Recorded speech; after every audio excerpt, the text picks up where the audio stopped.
Salam alaikum, salut à tous. Hélas, cette vidéo ne battra pas son record d'audience, on va être clair, parce que souvent les gens n'ont strictement rien à faire. Et alors que le cancer de notre système, c'est bien ce qui, l'architecture constitutionnelle, ce qu'ils appellent eux la République, notre problème. Ils sont toujours là, la République, moi je suis pas républicain, comme ça l'affaire est réglée, bon, je me suis déjà expliqué là-dessus. Mais ils sont toujours là. Mais qu'est-ce que ça veut dire la République? De quelle République tu me parles? Tu me parles de la Première République, de 1792 à 1804, tu me parles de la Deuxième République, de 48 à 52, tu me parles de la Troisième République, de 1870 à 1940, tu me parles de la Quatrième République, de 1946 à 58, ou de la Cinquième République depuis 58, de 1958 jusqu'à maintenant. Donc, toujours, ils sont là, les valeurs de la République, tout ça, c'est de la pipe. Parce que ce qui est important, c'est la Constitution, donc leur valeur de la République, là, toujours, elle a toujours été modifiée. C'est pas quand on dit de la Première à la Deuxième République, de la 2 à la 3, la 4 à la 5, c'est un système juridique qui est changé. Quand on bouge la Constitution, ça doit pas... Alors ils disent c'est gravé dans le marbre, vous voyez. Je viens de vous prouver là que entre 1792 à ce jour, on a fait 5 régimes républicains. Mais au milieu, mais les silence radio, ils disent, on pense que depuis 1792, on est sur un régime républicain. Mais c'est complètement faux. Elle s'est interrompue. On est reparti sur un système monarchique entre 1804 jusqu'à la création de la Troisième République, jusqu'à 48. Donc, tout ça, c'est complètement fallacieux. Donc, c'est ce qu'on appelle le régime, etc. Donc, en plus, dans ce schéma, ce qu'ils disent, oui, on est la République depuis 1789. Donc, déjà, c'est pas 89, c'est 92. Et ensuite, ce qu'il faut voir, c'est qu'il y a eu deux coupures. D'accord? Il y a eu des coupures là-dedans. On n'est pas resté que sur un schéma, ce qu'ils appellent, eux, républicain. C'est complètement faux. Putain, mais même pas connaître l'histoire de France, quand même, c'est hallucinant. Mais n'empêche, ça doit pas être... Chaque époque doit vivre avec ses institutions. Et quand aujourd'hui nous sortent 49.3, c'est dans la Constitution, mais ce n'est pas démocratique au regard de la situation. Il ne suffit pas de dire que c'est écrit dans le texte, c'est-à-dire dans la Constitution, que ça la rend démocratique. Est-ce que dans l'esprit de Michel Debré, et donc aussi du général de Gaulle, quand il fait la 5e République, 1758, vous pensez qu'il avait l'idée dans la tête de se dire, il y avait un système de septennat. À partir du moment où on a modifié déjà, on est passé du septennat de la 5e République au quinquennat. Mais tout part en l'air. Son esprit s'en va. Parce que, dans le cadre, comment voulait le général de Gaulle se disant, le président au-dessus de l'Assemblée, il arbitre, il laisse le gouvernement et le Parlement, etc. Et c'est parce qu'il y a une majorité au Parlement qui donne un exécutif, qui donne un gouvernement. Hein, d'accord? Donc ça marche comme ça. C'est la force des législatives, c'est la force du Parlement qui permet, avec une majorité, d'avoir un gouvernement. Et c'était sur 5 ans, quand le président 7 ans. Donc on voit bien que dans l'esprit, on distinguait le rôle du président et le rôle d'un gouvernement et avec le Parlement. Vous voyez, 1 sur 5 ans, 1 sur 7 ans. Mais à partir du moment où on a aligné législatives, les parlements et le présidentiel, on est dans des systèmes de faux cul, on est dans des systèmes d'hypocrites, parce que nos institutions disent que le président, il est au-dessus de la mêlée, or il gouverne, et depuis Sarkozy. Et donc, il fallait tout envoyer en l'air, ou partir, ce qu'on appelle un régime. En Turquie, par exemple.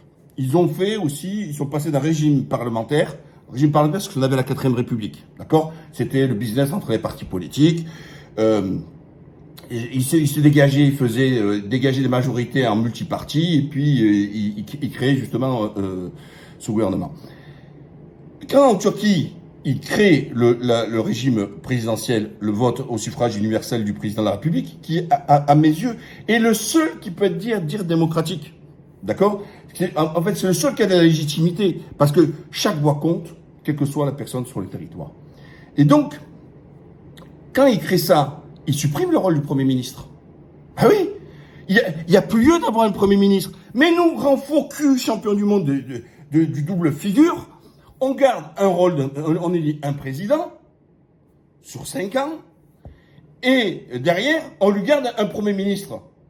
Ben, donc, à quoi il sert le Premier ministre? Donc, ça veut dire que c'est qui a nommé le Premier ministre, et c'est qui lui donne la feuille de route? Voilà, depuis Sarkozy, il dit, j'ai demandé à mon Premier ministre, j'ai demandé à mon Premier ministre, j'ai demandé à mon Premier ministre. Mais si tu as demandé à ton Premier ministre, logiquement, selon les institutions, tu n'as rien lui demandé à ton Premier ministre. Eh oui, parce que tu n'as rien à voir. Donc, il faut éclater tout ça. Et ce 49-3, vous croyez que De Gaulle, sachant que le peuple est majoritairement contre d'une de ces décisions, se maintenir et passer en force comme ils viennent de le faire avec le 49-3?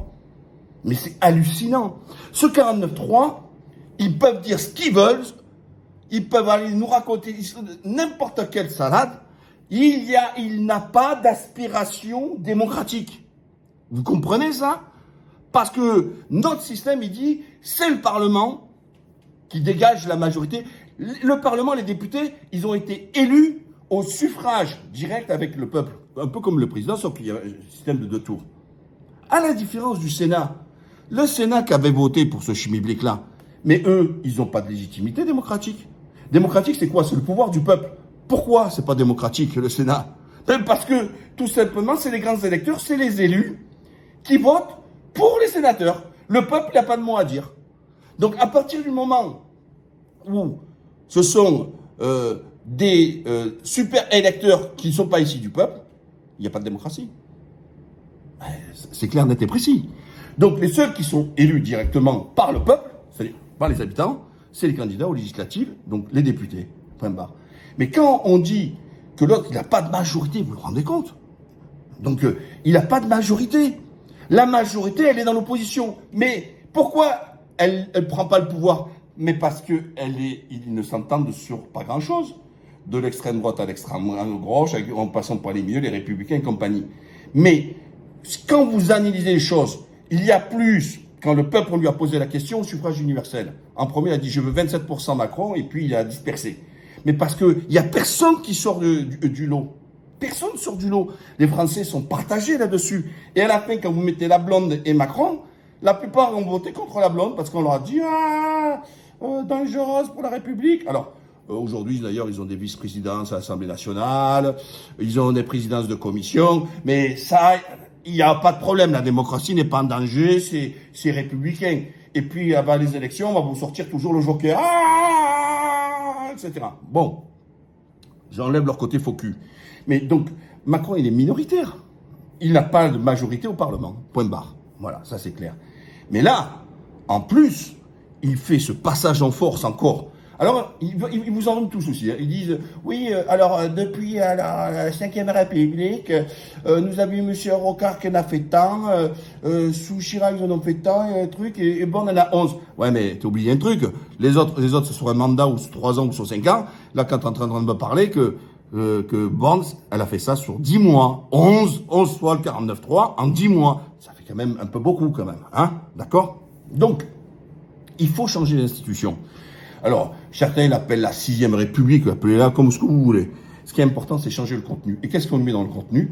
C'est de faire en sorte qu'on n'arrive pas dans des situations comme ça. Cette 5e République, elle est bouffie, elle est usée, et en plus, elle est bafouée.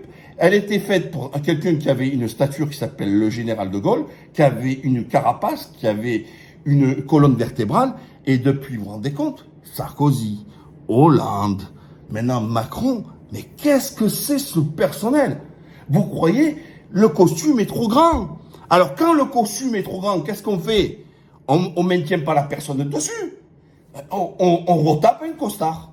Et le personnel politique aujourd'hui, la 5e République n'est pas faite pour eux. Parce que, et ça se traduit par il faut regarder les scores des élections. Toutes les élections, regardez comme ça se passe. Ça se joue à pas grand-chose et c'est émietté.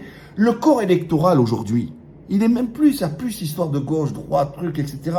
Il est complètement éclaté. Comment voulez-vous, quand vous en avez de l'extrême gauche, un gros morceau, un steak. Les centristes, un gros steak. L'extrême droite, tout ça, etc. Mais les électeurs français sont éparpillés. Parce qu'ils ne se retrouvent pas dans ce qu'on appelle aujourd'hui, dans la présentation en fait, des partis politiques d'aujourd'hui ou de leur alliance, ils ne s'y retrouvent pas. Et que tout cela est complètement émietté et qu'ils n'arrivent pas à trouver, il n'y a personne qui arrive à aspirer sur son nom ou sur son projet une majorité. Et alors qu'ils sont émiettés, d'accord, les Français votent un peu de partout, d'accord, c'est un peu dispersé un peu de partout, mais vient s'ajouter encore par-dessus le marché, c'est qu'il y a aussi du vote par défaut. Et la cerise sur le gâteau, on a massivement des gens qu'on dit ça sera aucun d'entre eux. Vous comprenez bien, la France est en ébullition. Et je pense que son coupable, c'est ces institutions, c'est cette constitution. Et qu'il faut faire en sorte déjà de retoquer cette institution, déjà virer le 49.3, hein, ça il faut le dégager, d'accord, voilà, il faut le dégager. Il faut, moi, c'est pour ça que je ne suis pas républicain de cette république, tout ça, etc., entre autres, et repenser la France. Ne dire pas la France c'est une et indivisible, etc. Non, oui, moi je veux des divisions. Venir comme beaucoup de pays, lui donner un pouvoir décentralisé. Stop du jacobinisme, le centralisme parisien qui veut décider pour tout. Donc, je pense que moi, dans l'axe de travail, c'est déjà la décentralisation. Voilà. Un pouvoir local fort. Enlever tous ce millefeuille à la con, là, qu'on a, la mairie intercommunale, non. Aller au plus simple des territoires avec un maximum de pouvoir sur le territoire, lui donner, pas comme là, des régions qui n'ont ni queue ni tête, hein, ça monte, des fois il y a 400 km entre les deux extrêmes d'une région, c'est n'importe quoi, c'est Hollande qui a tout fracassé. Revenir aux 22 régions initiales, comme elle a toujours été constituée la France, parce que même sur le plan culturel, ils l'ont détruit avec cette histoire-là, parce que comme ils veulent détruire les langues régionales, etc., bon, ils le disent pas, hein, mais ils le font, hein. À partir du moment où tu redécoupes, ça devient un peu plus compliqué, parce que tu lui donnes des choses plus larges et tu tues, du coup, la culture régionale. Donc, ça, c'est un système qui est très... Et créer ce qu'on appelle un État fédéral, c'est-à-dire qu'il y ait moins d'élus et des gens qui vont faire la loi pour l'ensemble du pays, mais sur les limites qu'on leur a bien définies.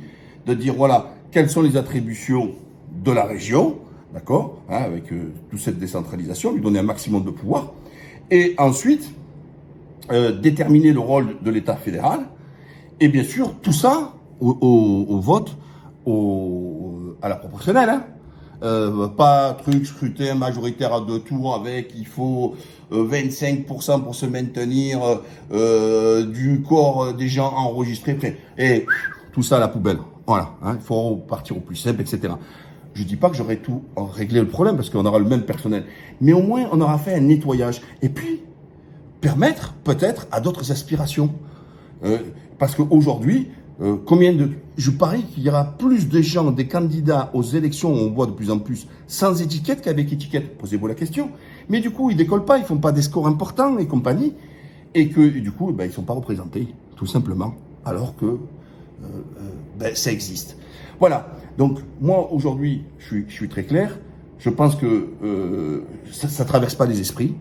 Il faut profiter de l'occasion que Macron à réveiller les consciences de par sa volonté de passage en force, rien de démocratique. Je le répète, le 49.3, c'est pas démocratique, putain de merde. Alors il dit c'est inscrit dans la Constitution. C'est peut-être inscrit dans la Constitution, mais c'est pas démocratique. Démocratie, le pouvoir du peuple. Le peuple te dit non. Il te dit non dans la rue, il te dit non dans les partenaires sociaux, il te dit non dans la majorité des députés qui te disent on n'en veut pas, parce que c'est pour ça que tu n'as pas été le mettre au vote. Donc le Parlement n'en veut pas, les syndicats n'en veulent pas, le peuple ne veut pas, etc. Donc il faut, ça suffit. Et arrêter de se disperser. Le combat doit être sur les institutions. Voilà. Et cette constitution doit dégager. Et qu'on ne peut plus se contenter aujourd'hui des faibles participations sur des différentes élections avec 20%, etc. Là, il y a ce qu'on appelle l'initiative partielle, c'est-à-dire que là où le Conseil constitutionnel a annulé les élections, vous trouvez quelqu'un qui est légitime, il est élu avec 20% de participation, 20%. Donc ça veut dire qu'il y en a 80 qui ont dit non, moi j'en veux pas. D'accord? et que la personne doit faire 51% sur les 20% qui se sont exprimés, c'est-à-dire 10% par rapport au corps électoral. Et on appelle ça la démocratie. Si c'est le pouvoir du peuple, 80% ils t'ont dit on n'en veut pas de vous, donc il n'y a pas de quorum comme dans les élections professionnelles, et comme s'il n'y en a pas dans le quorum, eh ben tu repasses à la caisse. Et voilà, c'est ça. Le vote blanc, il faut le prendre en compte, ce vote blanc, directement. Inscrire dans la Constitution de dire que toute personne, tout individu qui va comment dire, pour aller voter, on doit respecter sa décision de voter, quel que soit un candidat ou blanc. Mais par la mon cul, ma tête est malade, c'est-à-dire qu'on le conseille comme un suffrage non exprimé. Vous vous rendez compte ce que ça veut dire? Le mec, il se lève, il va chez lui, ils vont dehors, ils vont aller au truc, il met un blanc, on lui dit non, mais tu t'es pas exprimé. Comment que je ne me suis pas exprimé? Je t'ai exprimé, je veux du blanc. J'en veux pas. Et toi, tu lui dis non, dans les textes, non, c'est non, nul ou non exprimé. Mais je me suis exprimé. Mais respecte mon expression, respecte ce que je veux. Et après, ils viennent vous dire République, démocratie et tout. Mais pourquoi tu ne les respectes pas? Il a fait le geste, il est venu. Mais tu ne le calcules pas, tu dis non, tu t'es pas exprimé, non, c'est pas bien ce que tu as dit. Il aurait fallu voter pour un d'entre nous, mais j'en veux pas, ni de les uns ni des autres. Ben, il faut l'en prendre en compte. N'oubliez pas, partagez, likez, à la prochaine, bye bye.